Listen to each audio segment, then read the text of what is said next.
पूरी दुनिया में मानवता का संदेश देने वाले एशिया ऑफ लाइट, जिनके लिए पूरा विश्व उस महामानव को चाहता है कि ये मेरे देश के जाने जाएं, ऐसे महामानव के चरणों में श्रद्धा का सुमन अर्पित करते हुए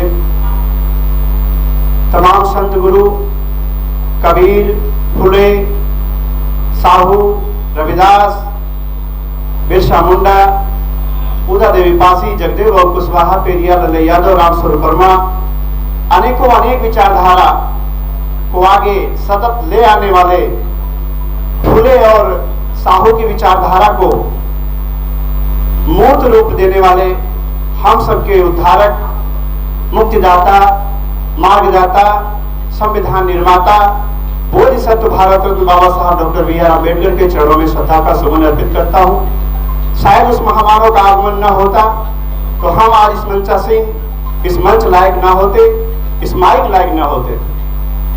उस महामानव का जो कारवा रहा उसको और पूर्ण करने की दिशा में अपना सर्व न्यौछावर करने वाले माननीय कांची श्री राम साहब, जिन्होंने बहुजन समाज को शासन सत्ता तक पहुंचने का, हुक्मरान बनने का जो चाबी दिया, ऐसे महामानव, ऐसे नायकों के चरणों में श्रद्धा का सुमन अर्पित करते हुए आज यहाँ उपस्थित मंच के सभी अतिथि महोदयों को, यहाँ उपस्थित सभी, विशेष रूप से मेरा नौजवान युवा जो समाज की एक रीढ़ है, एक दिशा और दशा बदलने की चाहत रखता है, क्षमता रखता है, आज उपस्थित सम्मान समारोह में दूर दराज से आए हुए मेरे युवा नौजवान साथियों, आज का जो सब्जेक्ट है कि विगत 14 अप्रैल की जो जयंती रही है, एक सफल जयंती रही है, उस सफल जयंती की खुशी में कहा जाए, उत्साहवर्धन में कहा जाए, उनके सम्मान के लिए कहा जाए, एक रैली जो इतनी अच्छी रैली निकली, उन साथियों को सम्मानित करने के लिए शिक्षक संघ इस तरीके की सोच लाया। इस सोच को भी बहुत बहुत साधुवाद कि आप लोगों ने इस तरीके की व्यवस्था अपनाई। क्योंकि समय वास्तव में मेरा नहीं था, मैंने कहा भी था कि हो सकता आ पाऊं या ना आ पाऊं। परिवार गोरखपुर गया हुआ है, मैं था, मैंने कहा नहीं, गाड़ी भी नहीं थी, मैंने कोई व्यवस्था करते हुए मैंने कहा मैं पहुंचूंगा जरूर, आधे घंटे के लिए सही लगे, पहुंचूंगा जरूर। साथियों, इसलिए नहीं कि आप लोगों ने जो आंदोलन और कारवां को बढ़ाने का दिन रात एक करने का काम करते हैं, हम लोग अगर आते हैं तो हम लोगों का उससे ऊर्जावर्धन होता है, हम लोग भी उससे उत्साहित होते हैं, हम लोग भी नवनिर्मित होते हैं, हम लोगों के अंदर भी प्रेरणा जागती है। शायद ये आग आप लोगों के बीच में रही है, तब जाके आज हम लोग ये कारवां और आंदोलन इतने सफल रूप में देख पाते हैं। मैं बहुत ब्लॉकों को जानता हूँ, हो सकता है वो ब्लॉक इतने सक्षम नहीं है, इतना मिशनरी नहीं है, जितना मैंने हर्रैया को देखा, कप्तानगंज को देखा, दुबोलिया को देखा। मैं बहादुरपुर में गया, वहां पे भी ये चीज दिखी। ऐसे ब्लॉक्स हैं जिन ब्लॉकों की मिशनरी गतिविधियां बहुत अच्छी नहीं है। हमें उन ब्लॉकों के लिए भी ऊर्जा इसी तरीके से देने की, बताने की जरूरत है, क्योंकि मिशन केवल 1, 2, 4, 6 ब्लॉक चलाने से कुछ नहीं होता। हम लोगों के जो नौजवान हैं, वहां के जो साथी हैं, उनको आप लोगों को बताइए कि और ये चीजें कैसे अच्छी हो सकती है। साथियों, मैं समझता हूं कि यहाँ जितने भी सम्मानित साथी हैं, मैं उन लोगों से कहीं न कहीं जरूर रूबरू हुआ हूँ, कहीं न कहीं कोई मीटिंग में, कहीं कोई मंच से, कहीं कहीं प्रोग्राम में, हर समय कहीं न कहीं मुलाकात जरूर हुई। और विगत 2013 से 2023 तक 10 साल का जो मेरा अनुभव रहा है, कई जगहों पे, कप्तानगंज से जन्म हुआ, परशुरामपुर गया, गौरवीर गया था, बहादुरपुर गया, दुबोलिया गया। इन ब्लॉकों में मुझे जो चीज मिली कि यहाँ पे लोग हैं जो काम कर रहे हैं, मिशनरी साथी हैं, वो पहले और आज में बहुत अंतर है। कप्तानगंज में मैं दिन में पेशेंट देखता था, रात में कोई ऐसा गांव नहीं बचा है जहां के प्रोग्रामों में हम लोग रात में 11 बजे, 12 बजे, 1 बजे तक ना हो। मेरी पत्नी रोज कहती थी कितने रातों में आप आते हो, कहीं ना कहीं कुछ हो जाएगा तब क्या होगा। मैंने कहा महापुरुष अगर यही सोचे होते तो शायद आंदोलन नहीं हुआ होता। फिर मैंने सोचा इनको क्या करूं, ये तो रोज ये समस्या पैदा करेंगे और मेरी समस्या खत्म नहीं होगी, मैं ये करूंगा जरूर। नौकरी चली जाएगी, चली गई, लेकिन मैं अपने समाज के लिए आवाज नहीं बनूं, ये नहीं संभव। उनको भी ले जाना शुरू किया, उनको भी प्रोग्रामों में दिखाना शुरू किया कि इनको भी कुछ बदलने का हो सके मौका मिले। और जब बदलना शुरू हुआ तो उनको भी अच्छा लगने लगा कि आज चलो ठीक है, मैं भी साथ ही चलूंगा, आप अकेले आते हो, पता नहीं क्या हो कैसे हो। यह सुरक्षा की भावना थी। लेकिन मैं कहता हूं कि जो मेरा समाज मेरे साथ खड़ा है तो मेरा कुछ होने वाला नहीं।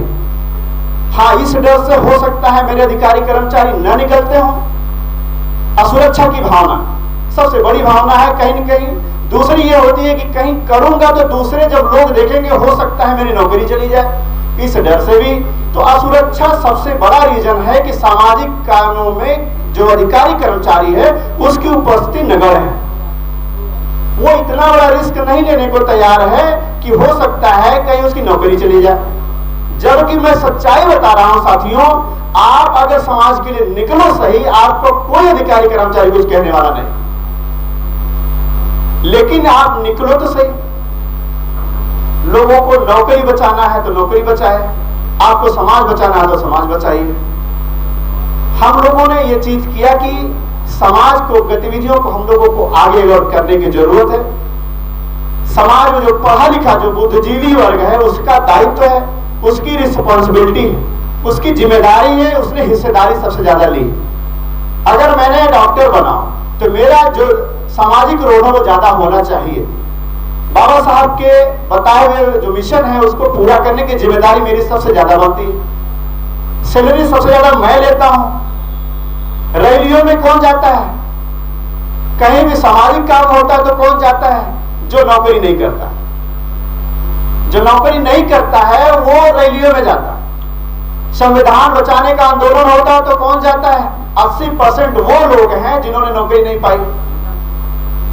तो वो कहता भी कि जब मुझे कुछ नहीं मिला है तो मैं सामाजिक आंदोलन को क्यों बचाऊं। तो साथियों, सच्चाई यह है कि मेरे समाज के जो लोग पढ़े लिखे हैं, विशेष रूप से मैं निवेदन करता हूं, मिशन का कार्यक्रम, मिशन का कारवां अगर आप दूसरे से आप तुलना करते हो तो उनके जो लोग हैं, उनके रिटायर्ड जो लोग हैं, वो लोग भी समाज के लिए काम करते हैं। हमारे जो काम करने वाले लोग हैं उनकी संख्या बहुत कम है। जैसे मान लिया जाए कि मैं एक डॉक्टर हूं, मेरे यहाँ 300 मरीज आएंगे तो मैं किसका इलाज करूंगा।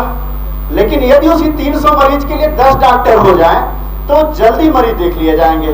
सेम यही कहानी समाज में भी है कि जो सामाजिक बीमारियां हैं उसके लिए जो डॉक्टर हैं वो भी कम है। तो सामाजिक परिवर्तन उतनी तेजी से, उतनी जल्दी नहीं हो पा रहा है जितनी जल्दी हम आप अपेक्षा कर रहे हैं। डॉक्टर्स पढ़ाने का मतलब है कि केवल वो नौकरी वाला डॉक्टर नहीं हो, सामाजिक डॉक्टर भी होना चाहिए। तो सामाजिक डॉक्टर कैसे होगा? समस्या तो यह है कि वो टीवी और बीवी से फुर्सत नहीं, उसको नौकरी पा गया तो लगता है कि किसी और ने दे दिया। उसकी पत्नी उतने ज्यादा व्रत त्योहार बढ़ा देती है कि मेरे पति के जो डीएम बना है, डॉक्टर इंजीनियर बना है, ये तो किसी और ने दिया। जितने भी लोगों की एक कहानी यही है कि कम से कम अपने घरों में से बदलाव लाए, अपनी पत्नियों को पहले बदलना शुरू करें। कम से कम पत्नी इस तरह से तो ना करे। आप बाबा साहब को मानना शुरू करते हैं और घरों में लगे होते हैं फोटो दूसरी देवी देवताओं के।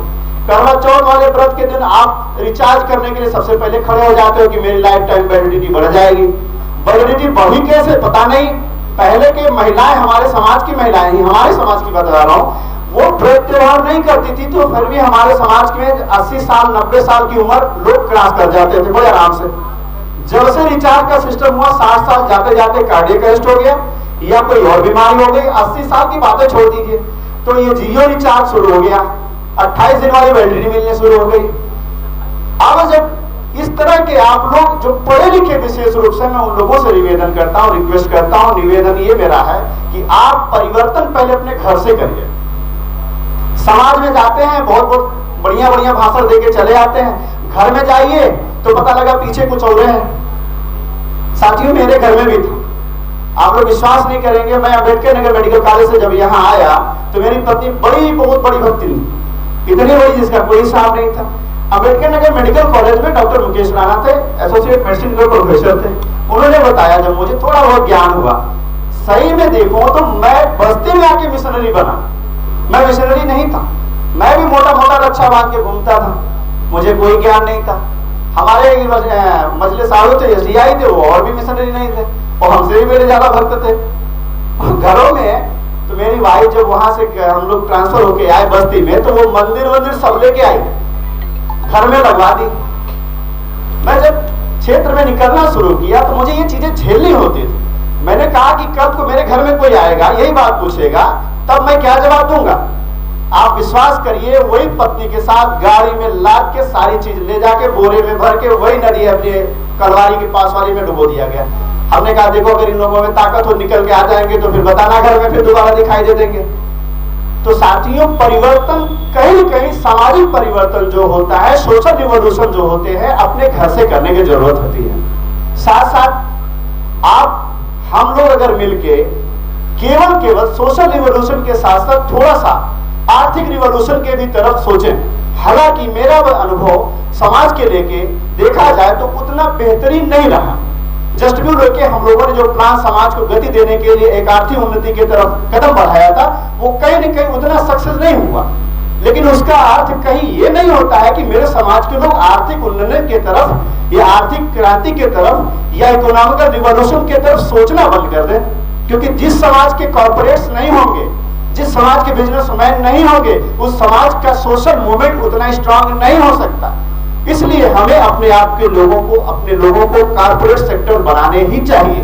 बनाने लेंगे नहीं तो यही है कि बस हमने तो नौकरी कर ली, लेकिन उसी नौकरी में बस पूरा परिवार खाली जिलाया।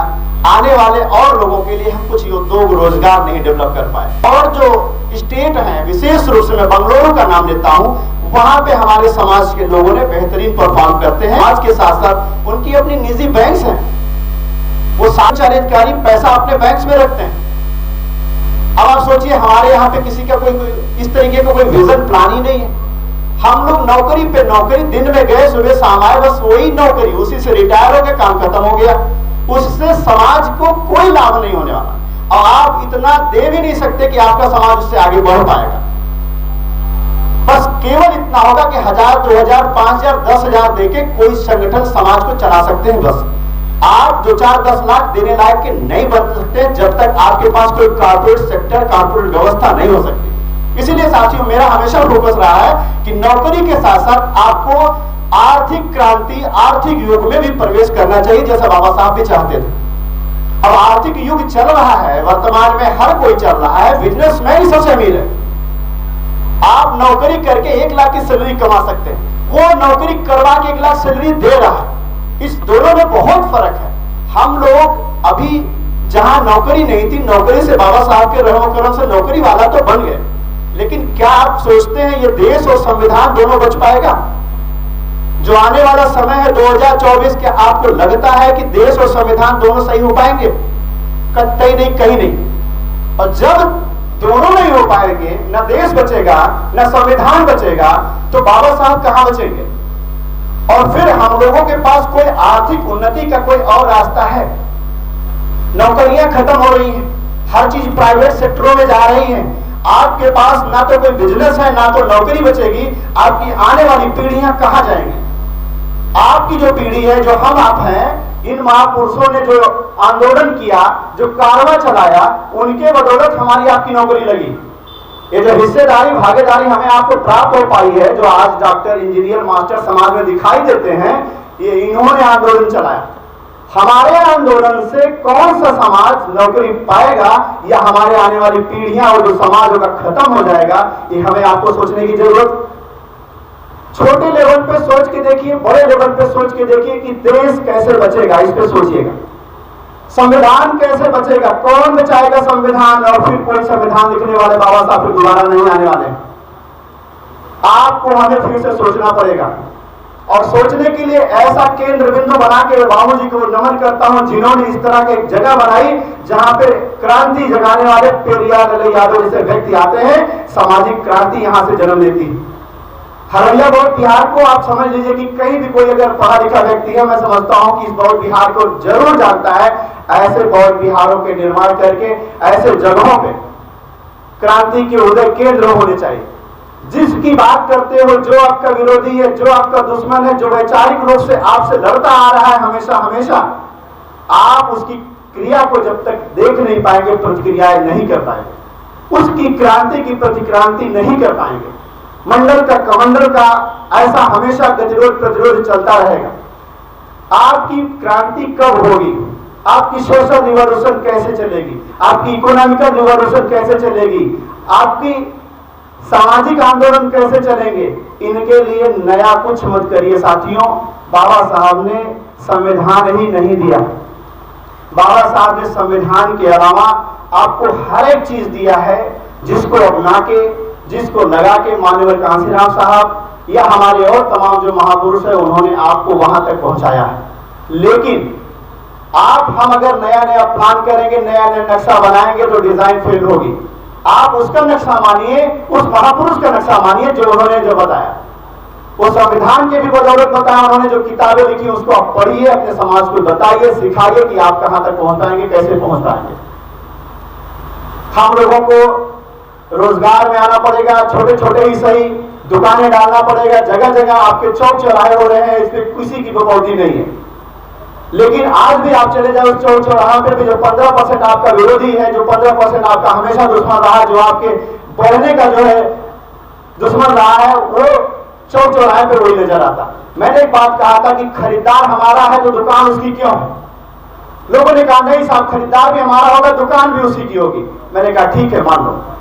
हमने कहा वोट की पावर, मान्यवर साहब ने कहा कि वोट हमारा, राज तुम्हारा नहीं चलेगा, नहीं चले। मैंने कहा नोट हमारा, व्यापार तुम्हारा नहीं चलेगा, नहीं। जब लोगों ने कहा नहीं चलेगा उसी का। साथियों, जब तक आप उसको नोट से विकलांग नहीं करेंगे, उसकी सोच का विकलांग आप नहीं कर पाओ। उसकी सोच कहां से चलती है, फंडिंग कहां से चलती है, उसका फ्यूल टैंक कहां पे है, उसको आप चोट करो ना। खरीदार हमारा होता है, दुकानें उसी की होती हैं, चौक चौराहे जहां की चौक चौराहे, छोटे चट्टी चौक चौराहे होंगे, चाहे जगह बस्ती का होगा, चाहे आपका लखनऊ का होगा, सब उसी की बिजनेस व्यापार है। खरीदार हमारा, दुकानें हो गई, सारे विद्यालय उन्हीं के हैं, बच्चा उसमें हमारा पढ़ता है। LKG से लेके देख लीजिएगा ग्रेजुएट तक होने तक बच्चा उन्हीं की स्कूल में पढ़ता है। 1 रुपए की फीस से लेके 1000 की फीस कहां देना होता है, उन्हीं के विद्यालयों में। देता कौन है? 85 का। स्कूल किसका? 15 का। 15 से आप लड़ने चले हो, सारा पैसा 85 का, घर किसका? 15 का। आप सोचिए, मैंने कहा कि बच्चे हमारे, स्कूल तुम्हारे नहीं चलेगा, नहीं चलेगा। लोगों ने कहा चलेगा उसी का, बच्चे हमारे होंगे, स्कूल भी उसका भी होगा। लो भैया चलाओ फिर। आपने स्कूल भी एक भी नहीं बढ़ा, 10 लोग मिलकर एक विद्यालय क्यों नहीं डालते हो? आप अपने 10 बच्चे होंगे, आपके गांव देश क्षेत्र के होंगे, अच्छे अच्छे टीचर रखिए, फिर रोकने कोई रोक रहा है क्या?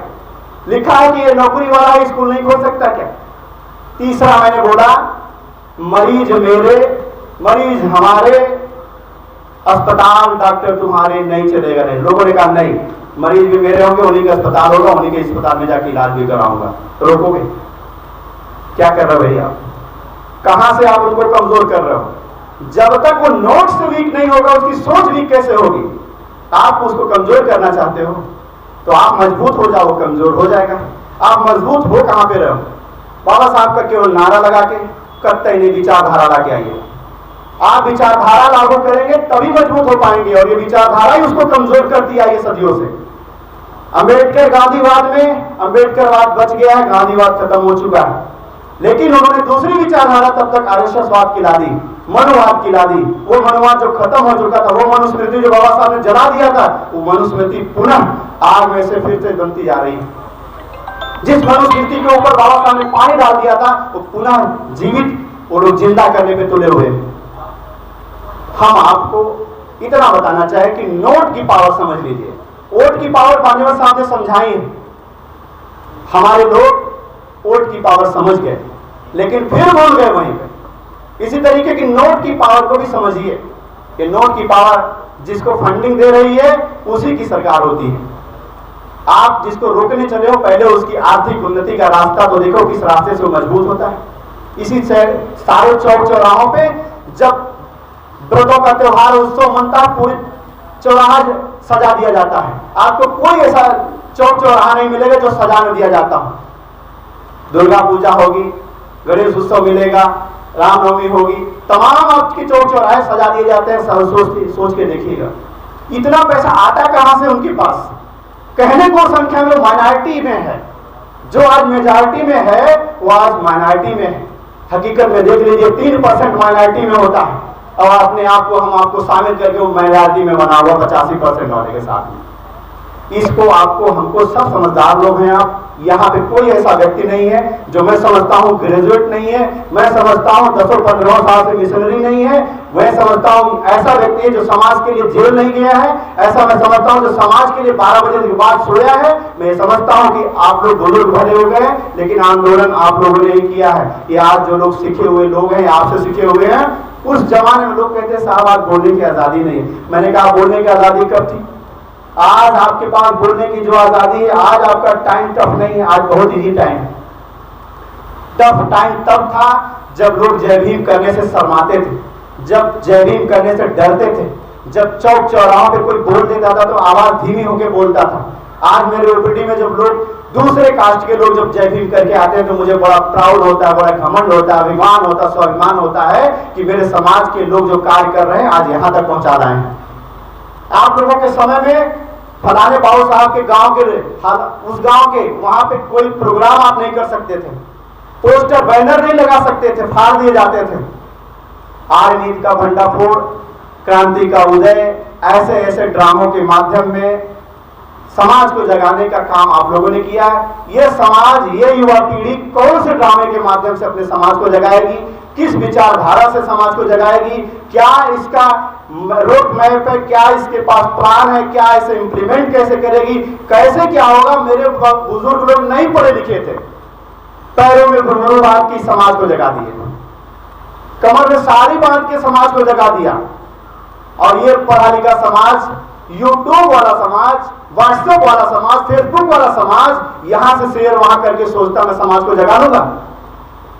समाज में जाना पड़ता है। अभी भी हमारे समाज की हालात वो नहीं है जो पहले थे।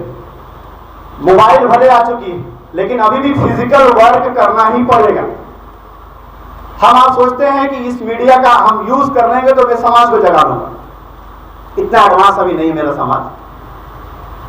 साथियों, समय अभाव है, बस मैं अपने लोगों से यही निवेदन करता हूं। सभी बुद्धिजीवी लोग हैं, सभी मिशनरी लोग हैं, सबके अंदर एक सामाजिक पीड़ा है, सब समाज के लिए चाहते हैं। बट मैं हमेशा यह चाहता हूं कि देश, नेशन, राष्ट्र बचेगा कैसे, इस पे आप और हमें बिना किसी मतभेद, बिना किसी मनभेद के हमें हमेशा याद रखना है कि पहले पहले देश बचाओ।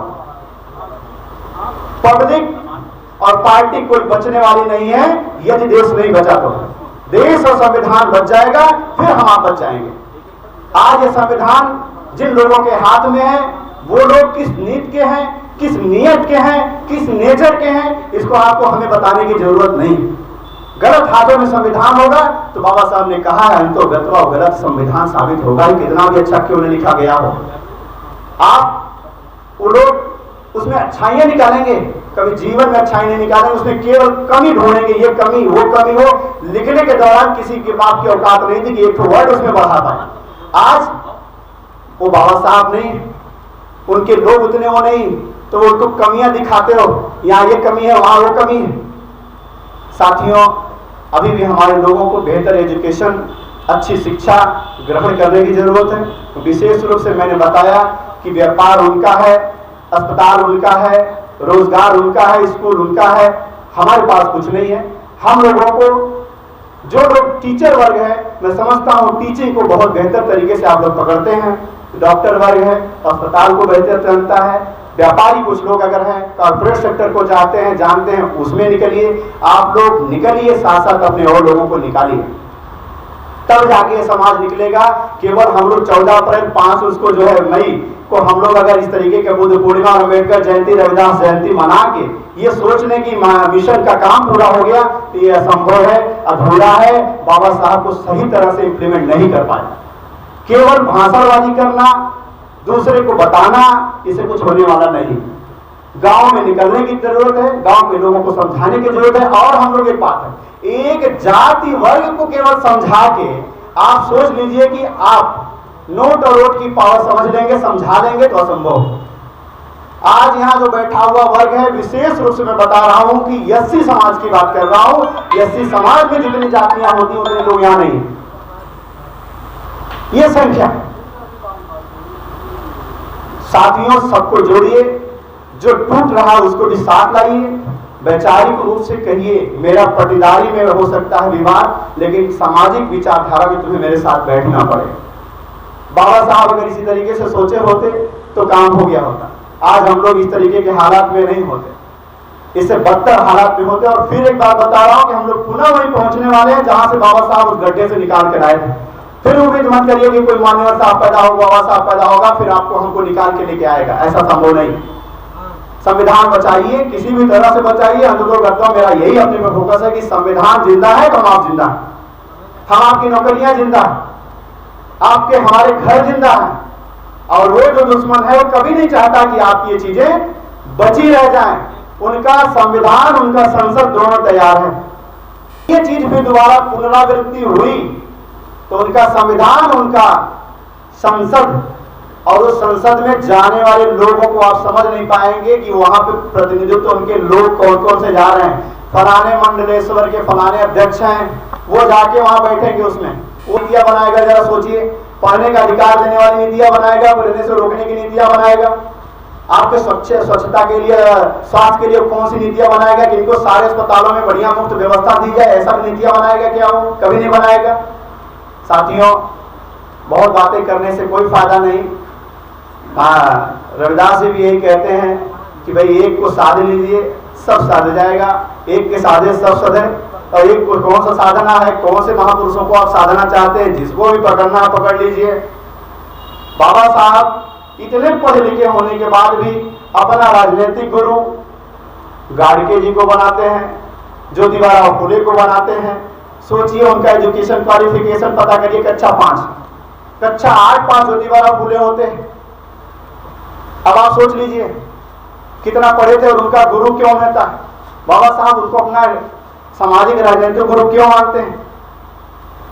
आज मेरे यहाँ एक लेडीज दिखाने आई थी, सावित्री नाम था।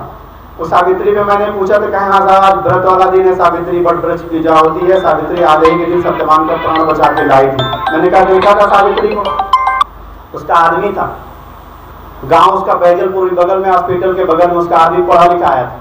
मैंने कहा ये बताओ आप पढ़े लिखे लगते हो, ओबीसी समाज का था। मैंने कहा सावित्री को देखा? बोला हाँ देखा। मैंने कौन सावित्री? तो पढ़ा लिखा। बोला कि शिक्षा की जननी, शिक्षा की मातृ शक्ति, जिन्होंने शिक्षा को जन्म दिया, जिनकी वजह से हम शिक्षित हुए, वो सावित्री बाई फुले हैं। और उसकी औरत करे ना, वो सत्यवान वाला सावित्री हम जाने थे। अपने पत्नी तक नहीं समझा पाया अभी तक। आप केवल जान लेंगे 50% काम हुआ है, 50% महिलाएं। साथियों, बातें नहीं करते हुए अपनी बात को विराम देता हूं। बस आप लोगों से निवेदन यही करता हूं कि बस संविधान और देश अंत है, और उसको अगर अंत में आप लोग खत्म कर दिए, संविधान देश कैसे बचेगा, इसको बचाने के लिए हमें आपको सोचना पड़ेगा। संविधान क्या है पहले इसको समझ लीजिएगा। संविधान कोई एक व्यक्ति नहीं, एक विचारधारा है। वो एक व्यक्ति की विचारधारा नहीं, वो कबीर की विचारधारा है, फूले की विचारधारा है, साहू महाराज की विचारधारा है, पेरिया ललई की विचारधारा है, रामस्वरूप वर्मा की विचारधारा है, जगदेव और कुशवाहा की विचारधारा है। वो विचारधारा है संविधान, और उस विचारधारा को यदि आप हम बचा ले जाएंगे तो अपने मिशन और आंदोलन को सफल है। अन्यथा बाबा साहब ने कहा है कि मेरे आने वाली वो पीढ़ियां बना लेंगी, तुम लोग उस कारवा को खाली बचा के रखे रहना, बस मत बढ़ाना, लेकिन उस कारवा को रोक के रखना। आप में इतनी ताकत, इतनी क्षमता है तो रोक लीजिए, और नहीं है तो छोड़ दीजिए। कोई तो कोई आएगा, कोई न कोई होगा जो उसको आगे बढ़ाएगा। इन्हीं शब्दों के साथ जय भीम नमो बुद्धाय करते हुए आज की इस एक्टिविटी को आयोजित करने वाले सभी शिक्षक बंधु, शिक्षा समाज के लिए बेहतर बनाने वाले आप सभी शिक्षकों को नमन करता हूं, जिनके बदौलत हम जैसे डॉक्टर, डीएम, एसपी, कलेक्टर, जज बन पाते हैं। अगर यही विधि, यही विधान, यही व्यवस्था आप लोग समाज के लिए कर देंगे तो मैं समझता हूं मेरे समाज में ये पैदावार कुछ बढ़ जाएगी। ये पैदावार बढ़ जाती, इससे समाज में और डॉक्टर, इंजीनियर पैदा होते, लेकिन साथ साथ में जो सामाजिक भी होगा, इसके लिए भी आप लोगों को हमको सोचने की जरूरत है। डॉक्टर तो बढ़ तो जाते हैं। गवर्नमेंट जब हुई थी, अंबेडकर नगर मेडिकल कॉलेज है, वहां पे 60 लड़के, 100 में 60 लड़के अपने समाज के पैदा होते हैं। आप समझ लीजिए, उरई, जालौन, 60 लड़के अपने समाज के पैदा होते हैं। हर साल एक मेडिकल कॉलेज से 60 लड़के एमबीबीएस निकलते हैं। 5 मेडिकल कॉलेज ऐसे हैं जिनसे अलग स्पेशल कोटा के तहत 60 लड़का एमबीबीएस करके निकलता है। बाकी जगह से 27% जितना है उतना मिलता है, उतने डॉक्टर निकलते हैं रिजर्वेशन के तहत। वो स्पेशल रिजर्वेशन के तहत हर साल निकलता है, अब बंद हो गया। आप सोच सकते हैं कि 10 साल मुझे हो गया उस मेडिकल कॉलेज को देखते हुए, नियर अबाउट एक मेडिकल कॉलेज से मैं समझता हूँ 600 डॉक्टर निकले हैं, और केवल समाज के और स्पेशल कोटा के तहत निकले। 3,000 नियर अबाउट डॉक्टर निकल चुके, जिनका दायित्व था, उनको समाज का कार्य करना ही चाहिए था, लेकिन उन 3,000 डॉक्टरों को मैंने समाज में चलते हुए आज तक नहीं देखा। वो हैं कहां? उनसे पूछा जाए कि बाप दादा तुम्हारे इतने सक्षम थे, क्या इतनी बड़ी डिग्री दिला देते? कहते नहीं। क्या तुम्हारा रिजर्वेशन भी जो तुमको जितना मिला था उसमें तुम आ जाते? बोलते नहीं। ये स्पेशल रिजर्वेशन के तहत मुझे यहाँ शिक्षा मिल गई, लेकिन आज उन डॉक्टरों की हालात ये है कि केवल सेल्फिश हो गए हैं। उनको ये भी एहसान नहीं कि मैं किस एहसान के बदौलत डॉक्टर बन पाया। साथियों, बहुत अफसोस की बात है कि ऐसे डॉक्टर हमारे समाज में न बने तो अच्छा है।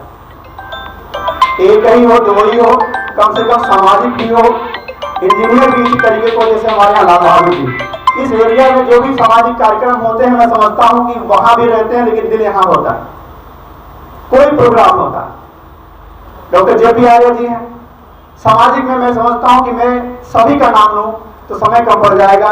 मैं विशेष थैंक करता हूँ यहाँ पे सभी उपस्थित हरैया के, महामाया सोसाइटी के, साथ साथ में जो है सब सोशल फाउंडेशन, अनेक फाउंडेशन के तहत जो लोग काम करते हैं। साथियों, बैनर बहुत होंगे, नाम से कोई मतलब नहीं होता, हमें मतलब एक ही है कि विचारधारा हमारी एक ही होनी चाहिए।